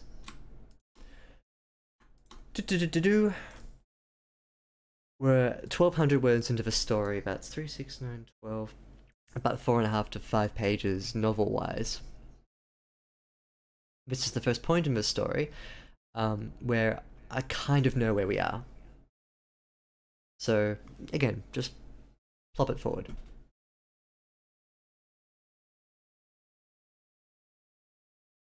So I just want to reiterate something that in terms of like a line by line thing going through the story, sure, there's like places where we can tighten up the narrative and clean up a few words. In a structural sense, I think we've got the elements there already. We've got the Lego blocks in front of us, and we've got the instruction manual. I think they're just a little bit out of order. This story could be easily 10 times as strong if all we did was reconfigure some of the pre-existing ideas that were here from the later parts of the 1,200 words into the very first page.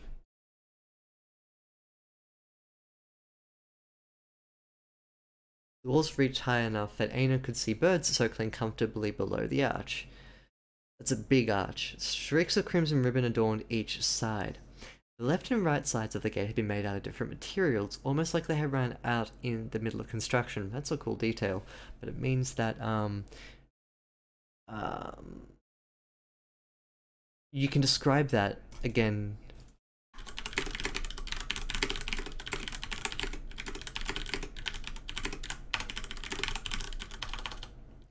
It's a bit of a fancy tale. I like to think of these as fancy tales. the left and right sides of the gates. Well, I mean, it's the kind of detail that you can restructure. So, this is the glue, almost like they ran out in the middle of construction. So, Ain appeared at the material, wondering at the color shift between left and right sides, almost as though one side was bone and the other was blood. It's as if they ran out of construction. So you can just tweak it a little bit, rather than just saying left and right sides look different. Sure, how do they look different? What does Aina feel as he looks at this sort of structure? Are these banners?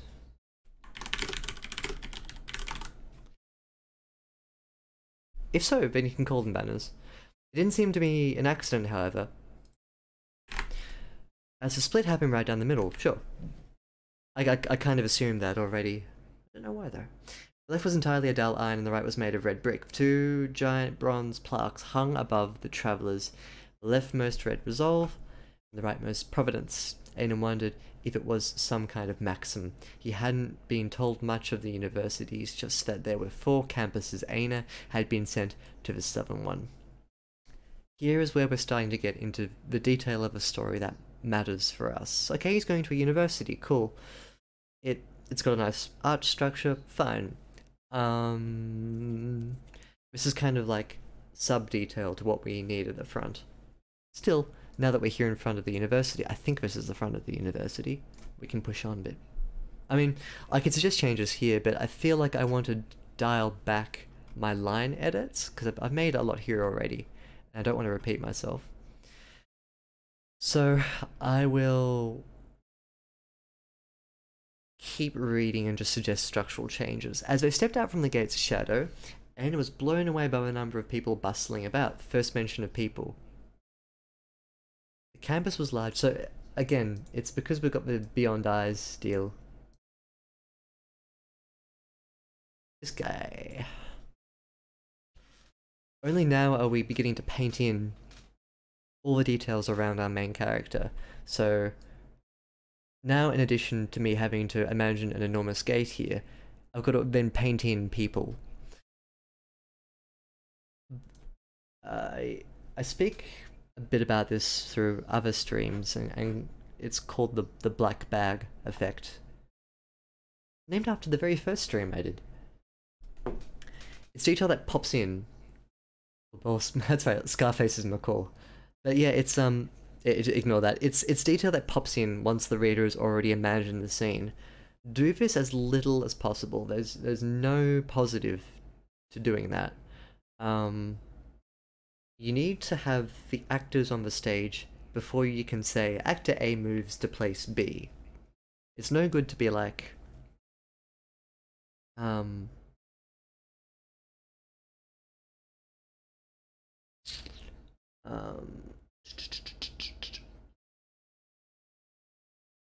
Steve walked down the street, admiring the blistering heat of the day. It wasn't since December last year that he had experienced such heat, Southern Hemisphere story. And he walked along the streets, thinking to himself what strange turns of events had led him to be here in this moment at this time. Steve checks his watch and discovers that he's late for his meeting, so without looking around him, he pulls out his phone and dials an Uber.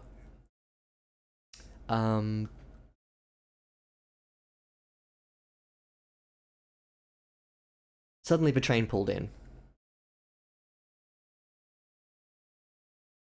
There's a really crap example. I've given better examples in the past, like in Swift Scarface's McCall, but you don't want to upset your readers' understanding of a scene with a detail that is important enough that it reconfigures and reshapes the whole scene by its presence. Example 1, this enormous gate. The walls reached high enough that Aina could see birds circling comfortably beneath the arch. This gate is enormous. It's huge. It needs to be in the reader's mind before you get to it. 100%. It needs to be there so that we can understand it. Likewise, we need to see people before we get to people. It's a bit of a funny expression, but like, what I mean is, I don't know where they are. I don't know if they're like, I don't even know where the gate is. It's fine that there's a gate here. That's fine. But is it a gate in the middle of nowhere? Is it entering a rural village? Entering a city? I still don't know. Still don't know those kinds of details. And so when all of a sudden there are people bustling around, I'm then left to think, okay, well, are we in a market square? Are we in a medieval, like, fortified castle village? Are we in, like, a neon... Is this a neon torii gate in Japan in 2033 or something? I don't know. But I'm interested to find out. And I guess it's your job as a writer to paint the scene before we are thrust in the middle of it. The campus was larger than Headswood had any hope of being, with a population to match. I'm assuming this is a local uni at home. There were plenty of people besides the scholars or instructors, merchant stalls, passing labourers, and constables in place to direct foot traffic. A large group of families streamed past, each with a scholar at their head. A tour, perhaps? Maybe he would get one of his own. The campus was a stark contrast to his present company. The passengers from the cart were slightly dishevelled and bleary-eyed from the long journey. At 18 years, Aina was on the younger side of the group, a few of them already having grey in their hair. They probably weren't here as scholars then, although he couldn't be sure. He should try to avoid offending people on the first day.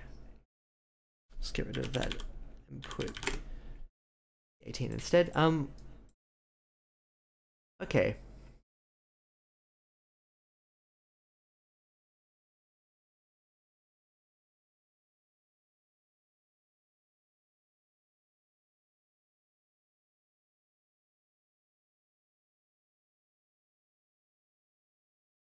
Following on from this curse here,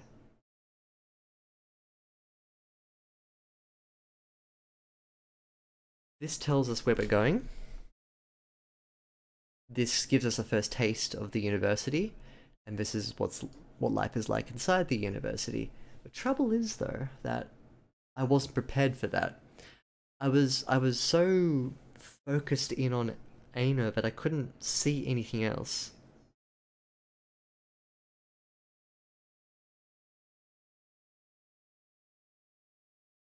I'm gonna use another video game metaphor. Yay, video game metaphors. I was trying to figure out why I was having so much trouble imagining all of this.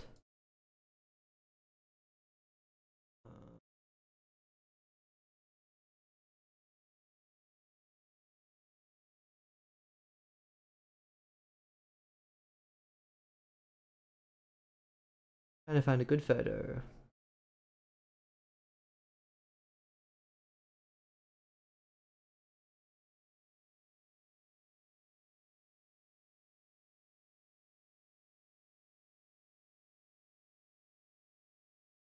Yeah, this'll do.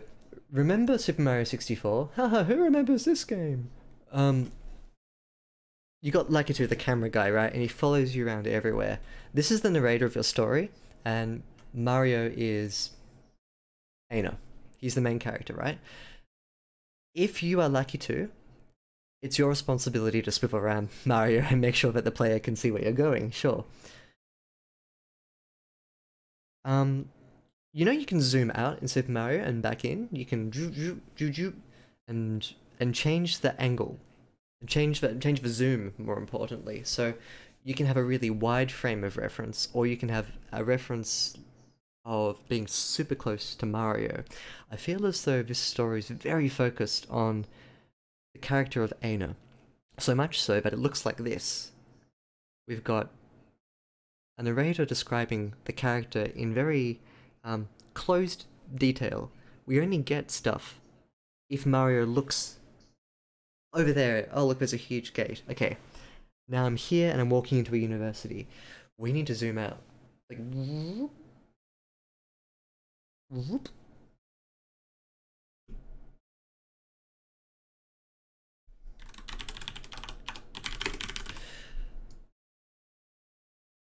once Aina gets off the cart, we need to, again, ground the scene and establish a snapshot of where we are. Right now, I'm actually having trouble picturing what's going on here. Oh. I wasn't typing then. I'm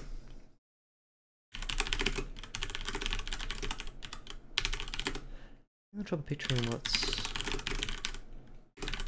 because the camera is too close to Aina. We get lots of details. Immediate to the MC, but very little of what's around him until it becomes unavoidable. We only see the gate when he's under it. We only see the people at the... we only see the uni. We only see the uni when we're setting foot into it. And we only get the sense of people being around him when he's right up against them. We need to zoom out, take a breath, and establish the university before he actually gets the there. So too with the gate, so too with the opener. Only now, and this is a bit deeper into the story, I'm going to say like 1500 words. Only 1500 words into the story do I now know vaguely where we are. There's a uni, there's a gate, and there are people. And at the risk of contradicting myself, sorry, I didn't type 18 properly before. Openers are tricky. You know, you got a whole lot to do in the opening scene, page, chapter of a book, and I hope I'm not. I hope I don't come across as being like, oh, you need to do this, and then make it better. It's not as simple as that, of course. But what I mean is, there are some details that you do need to iron out before we progress the story forward. It's all about having a baseline. It's having, as I said before, like, that solid ground on which you then spin the story. We need to understand the basics of what this story is in a image sense. We need to see it, and we need to feel it too. In that sense, it's kind of backward in some sense. We get some really good detail about Aina's character, his place into society. But it takes us quite a while to get to those details that are important to the reader, like even how old he is, what's at stake, where he's going, what's immediately around him. These are the details that your reader needs, otherwise it's difficult for them to invest in emotionally. But the flip side to this problem is that a lot of writers will go overboard on the other side. They'll spend ages of time painting an unnecessarily vivid scene for the opener.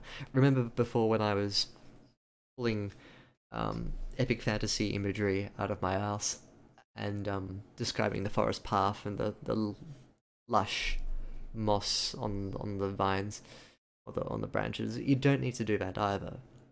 Definitely not. It needs to be a middle ground approach, I think, for the opener.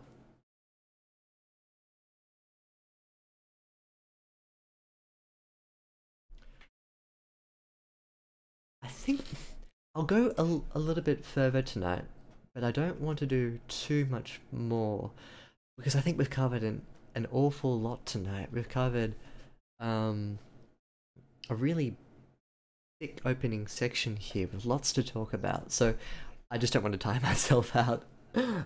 It's not the quality of a story that I'm casting aspersions on. It's me having spoken a lot and talked a lot about it. And I just don't want to tire myself out too much. Because then the quality of my edit will just dive down. So, one more paragraph. What do you say? Join me for the finale. Anna was eventually led deep into the campus, past a second, smaller wall. Who was leading?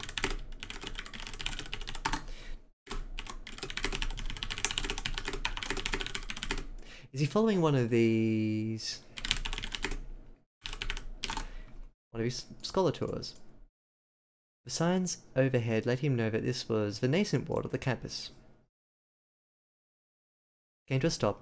Having reached their destination, he wasn't entirely sure what he should do now he was here, maybe checking with someone at the university? He thought of asking the constable for directions, but he wasn't sure if they filled the same roles as the ones he'd seen in Hanswood. He looked around to see if anyone around his age was doing something similar, and spied a young woman from his group, heading for one of the clusters of families group. Tour group? Tour group or from the cart? Maybe he needed to join one of the tours? Okay, so he's not from the tour then. Aya's trunk squelched in the mud as he turned suddenly to follow. As he got closer to the group, he picked up some of the idle shadow closer to the front. Aya couldn't tell who was speaking.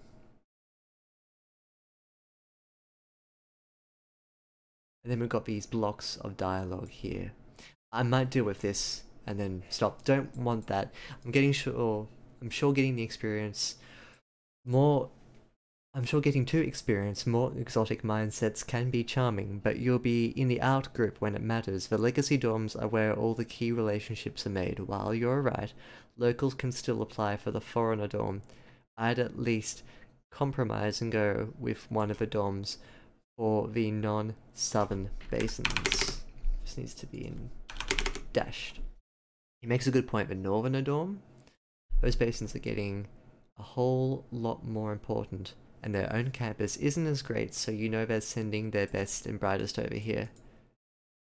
That's great.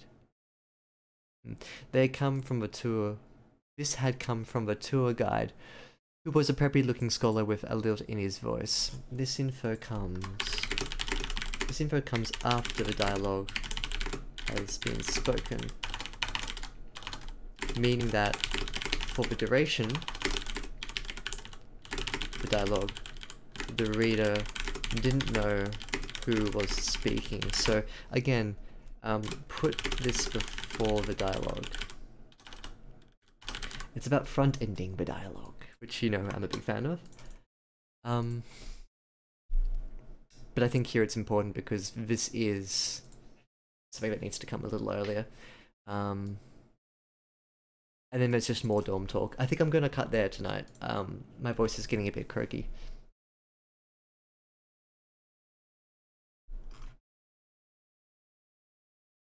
I think there's a lot of there are a lot of good things to say about this opening 1500 words. I get a real sense of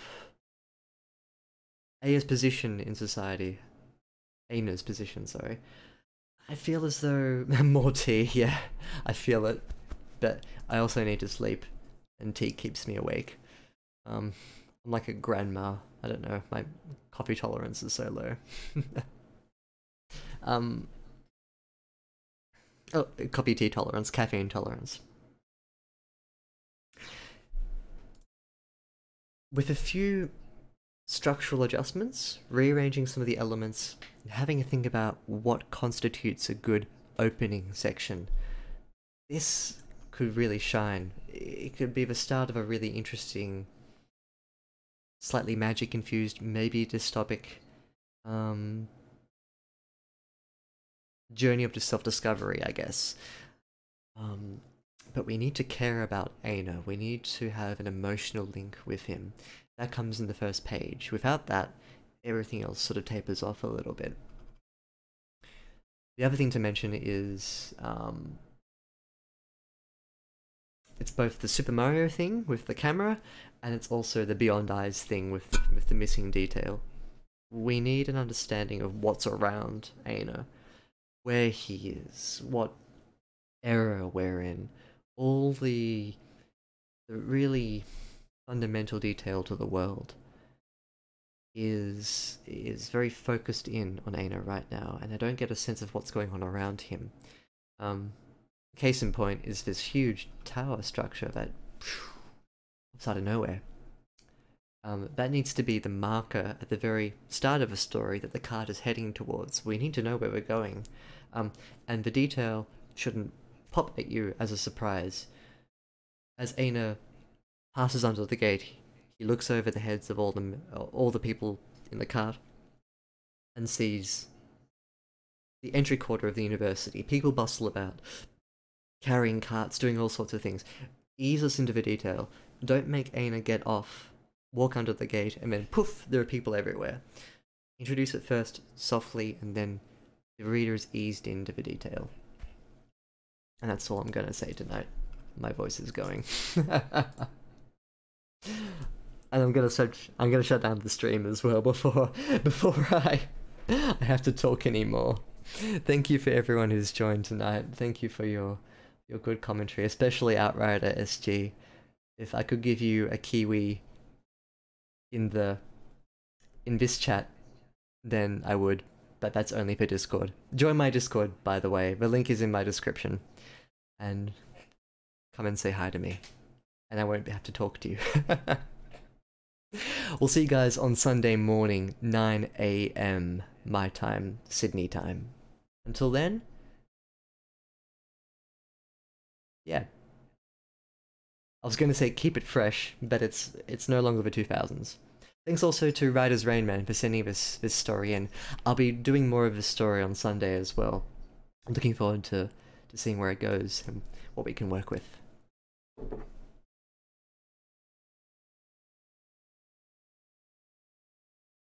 Cool. Catch you next